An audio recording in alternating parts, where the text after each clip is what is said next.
Everyone, कैसे हैं सारे ज़रूर बताइएगा। मैं हूं आप लोगों की माउंटेन फेरी और जो आज की वीडियो है वो आप लोगों की बहुत ज़्यादा रिक्वेस्टेड वीडियो है। आप लोगों ने कहा था कि किन्नौर कैसे आए और कौन से सीज़न में आना चाहिए, इसके ऊपर एक वीडियो तो होना चाहिए। तो आज की वीडियो इसी पे रहेगी, लेकिन आज वीडियो के एंड में ज़रूर देखिएगा क्योंकि मैंने आप लोगों को बहुत सारी बातें बतानी है। तो ज़्यादा देरी न करते हुए करते हैं वीडियो को शुरू। चलिए दोस्तों, सबसे पहले हम बात करते हैं कि आप लोगों का कौन से सीज़न में आना सही रहेगा और कौन से सीज़न में नहीं। तो सबसे पहले हम बात करते हैं स्प्रिंग की। जी हाँ, बसंत ऋतु की, जो कि यहाँ पे देखने लायक होती है। किन्नौर में चारों तरफ है सेब के बगीचे, तो सोचिए कितना मनमोहक रहता होगा माहौल। मतलब हवाओं में इतनी ज़्यादा खुशबू होती है, साथ में बादाम खुबानी के पेड़, वहाँ पे भी फूल लगते हैं, तो मतलब खुशबू ही खुशबू होती है। तो किन्नौर किस तरीके से दिखता है जब बसंत ऋतु होती है, एक नज़र हम डालते हैं। तो चलिए।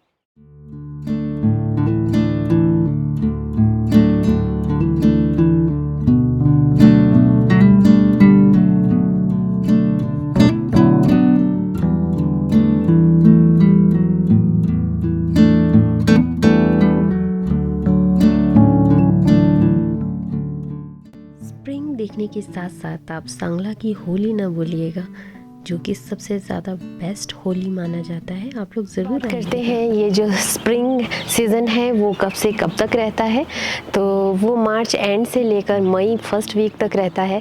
तो आप लोग आ सकते हैं प्लान करके स्पेशल ये देखने के लिए। उस वक्त चारों तरफ बस इसी तरीके से ही खूबसूरती। बात करते हैं हम मई जून की, जो कि सबसे पीक रहता है टूरिस्टों का। टूरिस्ट भर भर के आते हैं किन्नौर, स्पीति, काजा सब जगह घूमने के लिए, क्योंकि ये बहुत अच्छा रहता है। ना ही इसमें बरसात हो रही होती है।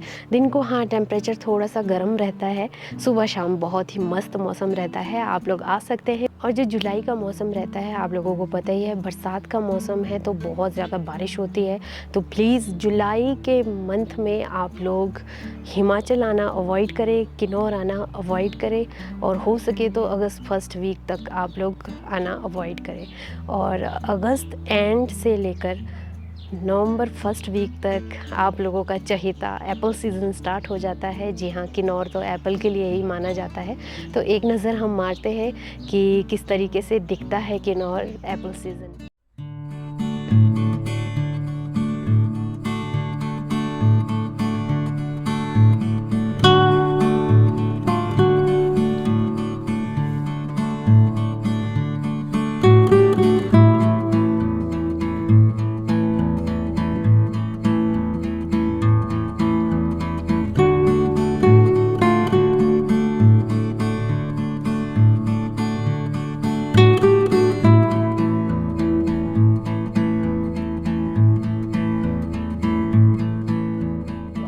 देखा कि एप्पल सीज़न में किन्नौर कितना खूबसूरत दिखता है। चारों तरफ लाल लाल एप्पल्स, दिल खुश हो जाता है। और सितंबर महीने में अगर आप लोग फुलेज का त्यौहार सेलिब्रेट करना चाहते हैं, आना चाहते हैं, देखना चाहते हैं, जैसे कि मैंने आप लोगों को रिब्बा गांव का बताया था, वो डिस्ट्रिक्ट लेवल पर है, तो आप वहाँ फुलेज अटेंड करने जा सकते हैं। सितंबर महीना बस फुलेज से ही गुजरता है। किसी गाँव में 3 तारीख से स्टार्ट हो जाता है, तो किसी में 14-15 से।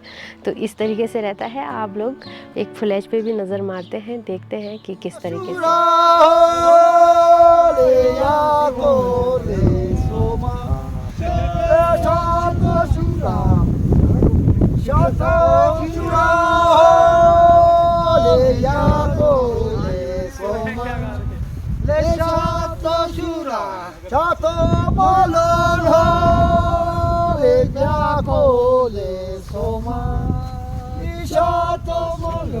एप्पल सीज़न के बाद ऑटम स्टार्ट हो जाता है। ऑटम में भी किन्नौर बहुत सुंदर लगता है। तो एक नज़र हम ऑटम पे भी डालते हैं।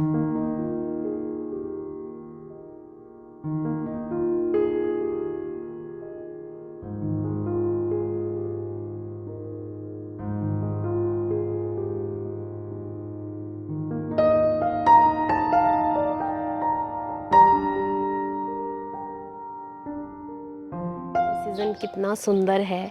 और ये अक्टूबर एंड मतलब नवंबर से स्टार्ट हो जाता है। तो चारों तरफ येलोइश सा, मतलब बहुत खूबसूरत नज़ारा। ऑटम के बाद जैसे आप लोगों को पता है विंटर स्टार्ट हो जाता है, तो दिसंबर से लेकर फरवरी तक बर्फ़ ही बर्फ़ चारों तरफ, जैसे कि सांगला, चितकुल, वहाँ तो आप लोगों को देखने को मिलता ही रहेगा। इवन मार्च में भी आपको वहाँ पे बर्फ़ देखने को मिलेगा। और किन्नौर के वैसे सभी गाँव में बर्फ़ पड़ती है, लेकिन कोई सतलुज के साथ है तो कोई हाइट पे है, तो इस तरीके से बर्फ़ रहता है वहाँ पर।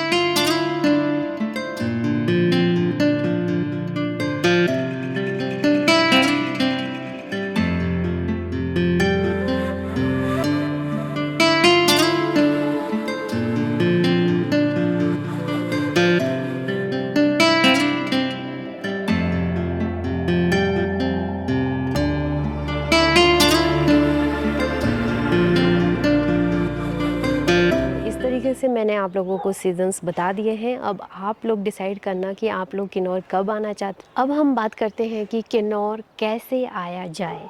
जी हाँ, तो सबसे पहले मैं आप लोगों को बताना चाहूँगी कि किन्नौर में कोई एयरपोर्ट नहीं है, यहाँ बाय एयर नहीं आ सकते हैं, आएंगे तो बाय रोड ही आएंगे। जो हिमाचल के नज़दीक जो सिटी है चंडीगढ़, जी हाँ, वहाँ से किन्नौर 323 कुछ इतना किलोमीटर है, जो कि आप अगर बाई बस आ रहे हैं तो उसमें आप लोगों को 12-13 घंटे लग जाएगा। हम हमेशा 12-13 घंटे का सफ़र तय करके आते हैं। और वहाँ से ऑर्डिनरी बस भी आती है और डिलक्स बस भी आती है। ऑर्डिनरी बस की जो टिकट है वो अराउंड 7 समथिंग कुछ की है, और जो सेमी डिलक्स बस है उसके अराउंड 960 इतने ही टिकट्स के चार्जेस हैं। तो आप लोग यहाँ आ सकते हैं। और जो बसेस हैं वो दिल्ली से भी चलती हैं, और जो बसेस की टाइमिंग है चंडीगढ़ से वो मॉर्निंग में भी है और इवनिंग में भी है। डिलक्स बस 5:50 पे चलती है और मॉर्निंग में भी इतने ही चलती है। ऑर्डिनरी एक 6 बजे चलती है शाम की, एक 7 बजे चलती है, और मॉर्निंग में भी 6 बजे चलती है ऑर्डिनरी बस।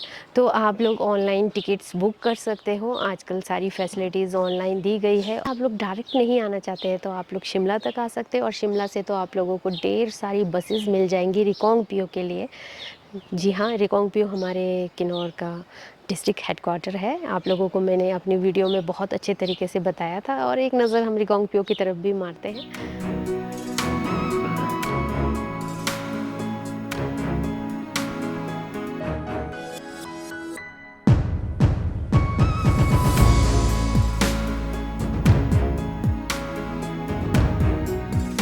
से आना रहेगा आप लोगों का, ये मैंने आप लोगों को बहुत ही स्पष्ट और सरल तरीके से बताया है कि आप लोगों ने बस कैसे लेनी है।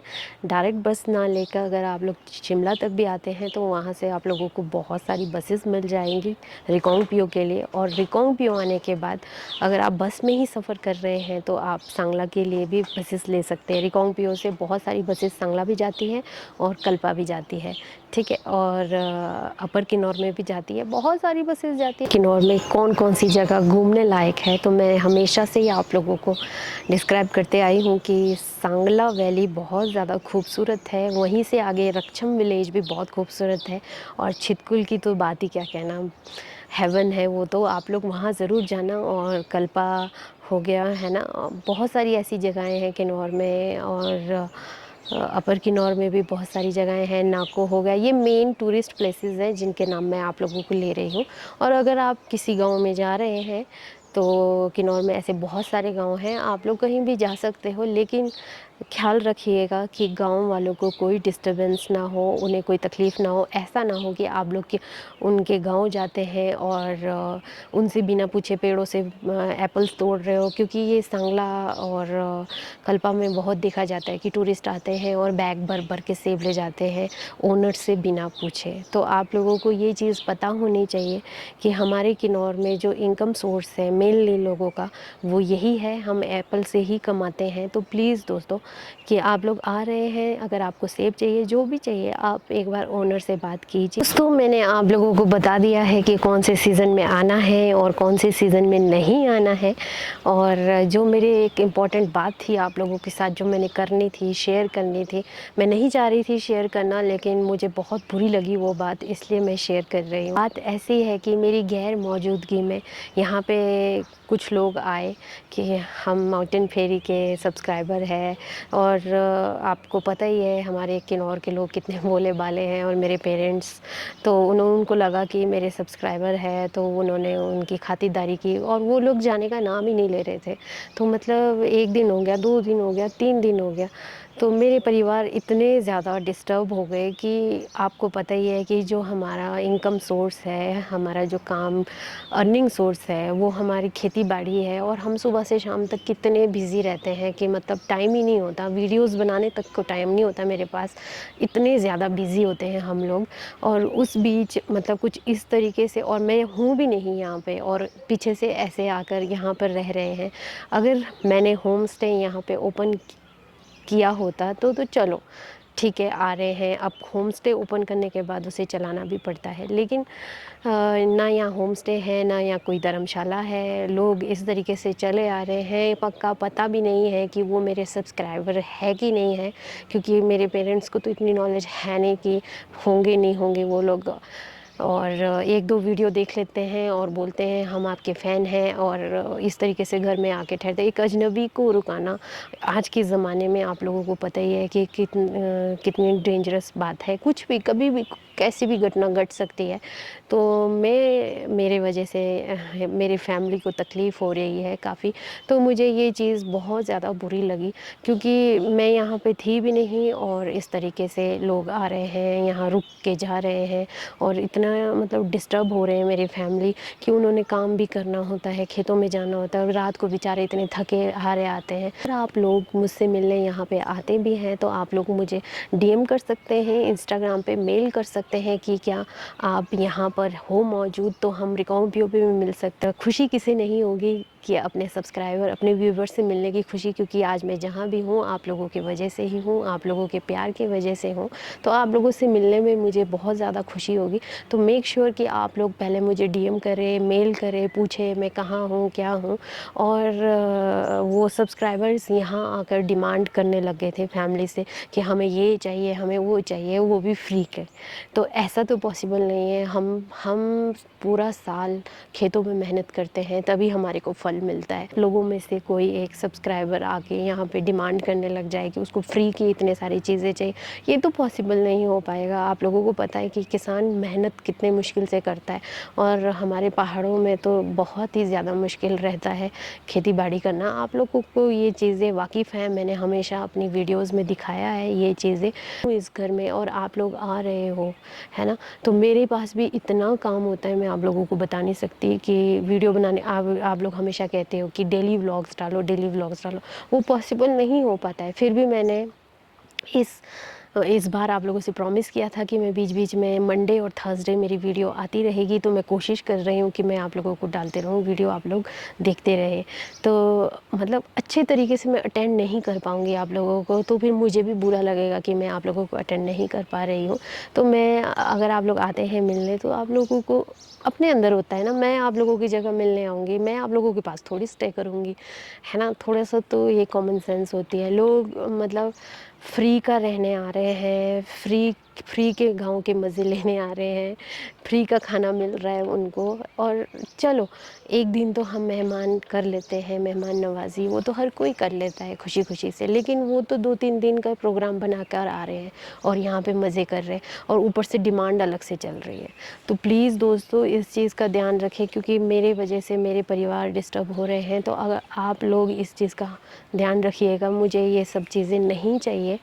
और आप लोगों को पहले भी कहा है कि मीटअप मैं रखूँगी जब हमारे 5 लाख सब्सक्राइबर होंगे, बहुत अच्छा मीटअप रखूँगी मैं, वहाँ पे हम बहुत अच्छे तरीके से मिलेंगे। और मैं आप लोगों से ये कहना चाहती हूँ, अगर आप गाँव आते हो, किन्नौर का ग्रामीण जीवन देखना चाहते हो, तो जैसे कल्पा हो गया, संगला हो गया, वहाँ पे होम स्टेज़ हैं। अगर होटल आप लोगों को ज़्यादा कॉस्टली पड़ रहा है तो आप उन होम स्टेज़ में रह सकते हो, ठीक है। और वहाँ पे गाँव में जाके, और यहाँ किन्नौर में ऐसा होता है कि लोग अपने काम में बहुत बिज़ी होते हैं, फिर बाहर के लोग आके डिस्टर्ब करने लग जाते हैं उनको, तो वो उस चीज़ से काफ़ी तकलीफ़ होती है। तो इस चीज़ का प्लीज़ ध्यान रखिएगा। आई होप आप लोग समझ रहे होंगे मैं क्या कहना चाह रही हूँ।